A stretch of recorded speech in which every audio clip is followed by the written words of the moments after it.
The accounts of a certain particular entity are some of the most disturbing reports one could ever examine. The encounters with this entity have dated back centuries and have been permanently penned into various historical documents. Each culture or area that encountered this being had its own name for it. The operator, the tall man, even master. Today, it is most commonly known as Slender Man.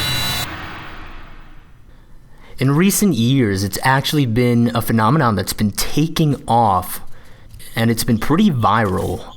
It's even gotten to the point where the legend has its own video game being developed for it.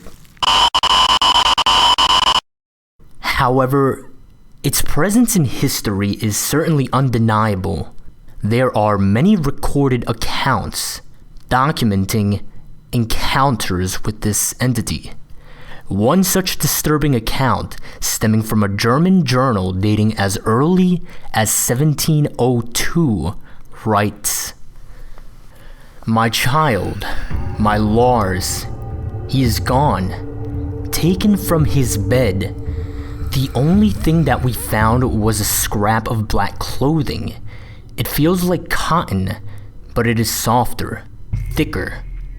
Lars came into my bedroom yesterday screaming at the top of his lungs that the angel is outside. I asked him what he was talking about, and he told me some nonsense fairy story about the tall one. He said he went into the groves by our village and found one of my cows dead, hanging from a tree. I thought nothing of it at first, but now he is gone. We must find Lars, and my family must leave before we are killed. I am sorry, my son. I should have listened. May God forgive me." Despite different cultures attributing different names to this being, all descriptions of it share some very common traits. The Slender Man is described as being a tall man. In many reported experiences, it is said to have the appearance of wearing a black suit and maybe even a tie. Now, there's an important distinction to be drawn here. If this being indeed wears a suit, it can be concluded that it has an awareness and some sort of intelligence. However, if it does not, and it just seems to have the appearance of doing so, then it's hypothesized that it has a natural ability to merge in its surroundings, and in this case that would be with our society, our culture.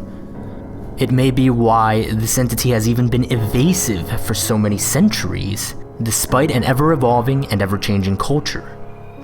It is also reported as having no eyes, no mouth, no hair, and no distinguishable facial features.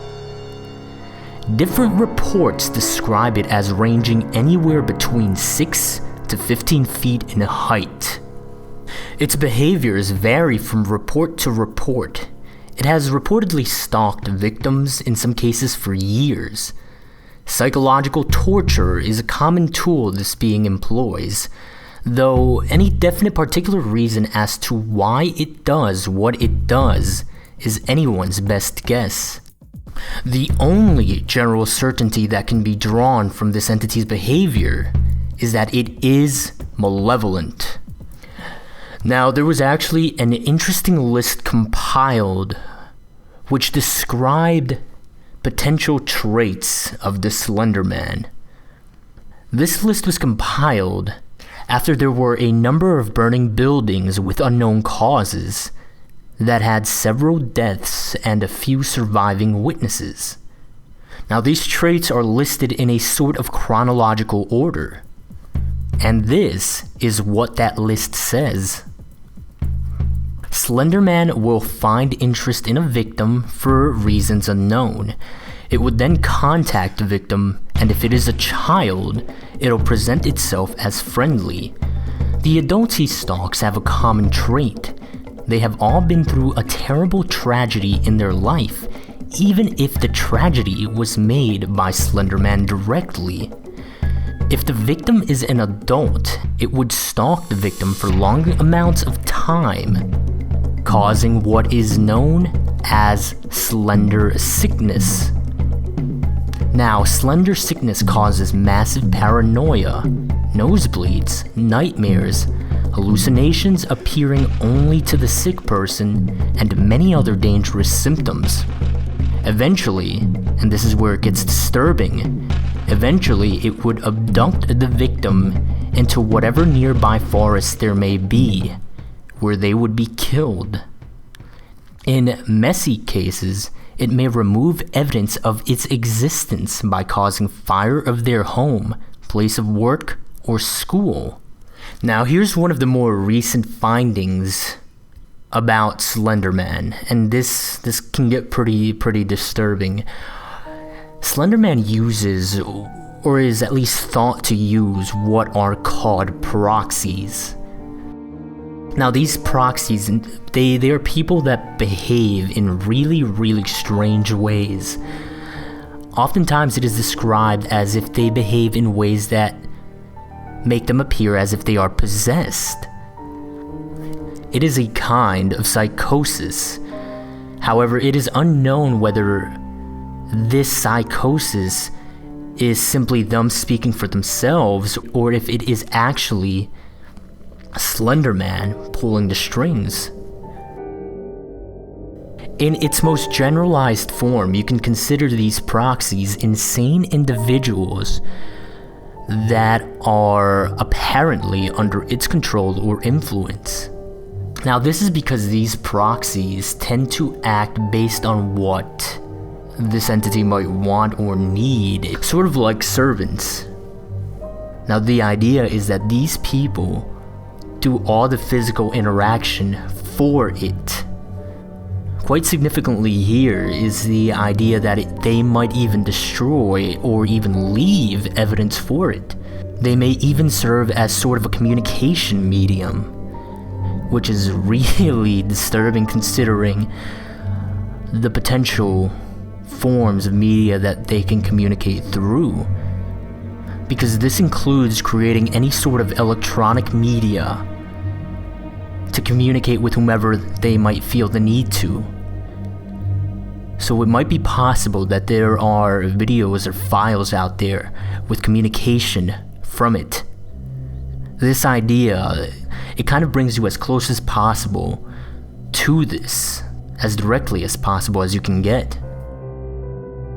One final point, you cannot choose to be a proxy.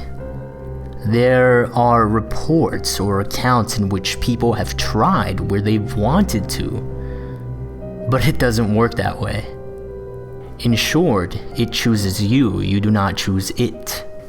And that, I think, is probably one of the scariest aspects of this entire thing. Apparently there are organizations tracking it, however not much is known about this as one would suspect. In fact, it's even to the point where one of the organizations is literally just called the organization.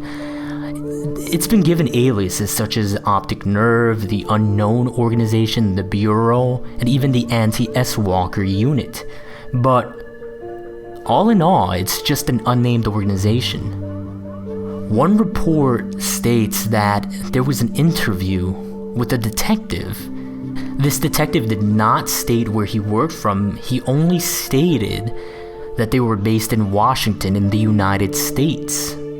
Based on these reports, it is known that the organization pretty much knows about as much as we do when it comes to the Slender Man. However, some extra information includes that they refer to Slender Man as a serial killer whenever they are talking to civilians.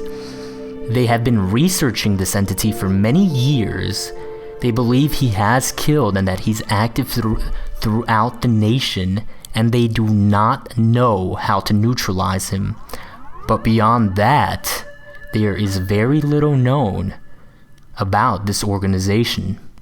There's actually another very interesting foundation that very little is known about.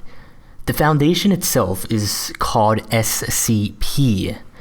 This foundation's initials stand for secure, contain, protect. What they essentially do is they find anomalous objects that are considered not to belong in physical reality or in nature, and they contain them because these objects might be seen as a threat to the stability of our existence.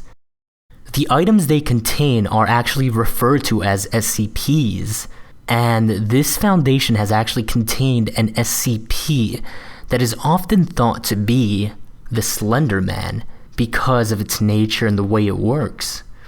This SCP is called SCP-582. Its alias is Bundle, and here's a description directly from the SCP archives. SCP-582 is an adaptive, self-propagating meme in the form of an entity most often referred to as blank. It's blanked out. SCP-582's primary ability is passive reality modification. Any fictional account written about SCP-582 will become a factual record of a manifestation of the entity in which SCP-582 will carry out all actions attributed to it in the narrative. These manifestations will happen at whatever time and place is specified. If no specific location or time is given, the manifestation will occur at any opportunity that will meet the narrative's criteria. Now here's what's really interesting about how they are handling this, and for this reason we are here in the video solely referring to this SCP by a factual name in which no narrative can be established. This is how they're handling it. It says, all major internet search engines are to be monitored for any references to SCP-582 under any of its known names. Copies of all media relating to SCP-582 are to be stored in Secure Archive 582. The original sources of these materials and all records regarding the individuals responsible for the creation of such are to be expunged as outlined in Document 582-RP. Now here are the specifics of how this relates to Slender Man. This SCP has been noted to share some abilities as Slender Man. For example, it appears or disappears at any place or at any time. But according to the SCP Foundation, Slender Man does not exist. And that's probably one of the more fascinating reasons. In the past decade, there have been increased reportings of encounters with the Slender Man. There is one interesting connection to note with another reported entity known as the Rake. Now, the Rake gives off what is known as sigma radiation. This is a type of energy signature that was unknown when it was first discovered, and it's still under investigation. This energy signature is not exactly radiation, but there was no other way to name it. It was something that was unknown. It was something new. And so sigma radiation was given as a way to label it and to identify it. This was found in the bloodstream of victims of the Rake. What's interesting here and its connection to Slender Man is that Slender Man, in one or two cases, maybe a few, left behind what was a sort of fabric, a piece of cloth. And this cloth gave off that very same energy signature. Now, more information will be compiled for a future summary video of what the Rake is. But because of all of this, it is thought that there is some relation between the Slender Man and the Rake. There have even been mentions of a modern cult who worships the Slender Man, who see him as some sort of holy being and that his actions are a blessing. The Slender Man is certainly one of the most notorious entities in existence. Quite possibly the most disturbing aspect of investigating the Slender Man is the inexact nature of its origin. Its malevolent, mysterious nature is one that garners a lot of deserved attention. This is what we know so far. There is still much to learn. New information is acquired and new hypotheses posed as further investigation is done. However, the costs of the little we find out are great, for there have been a startling number of victims and disappearances in recent times. Yet all information is valuable, for if we do not know or understand how this entity operates, its motives, its purpose, how could we ever hope to escape it should we be misfortunate enough to encounter the Slender Man for ourselves?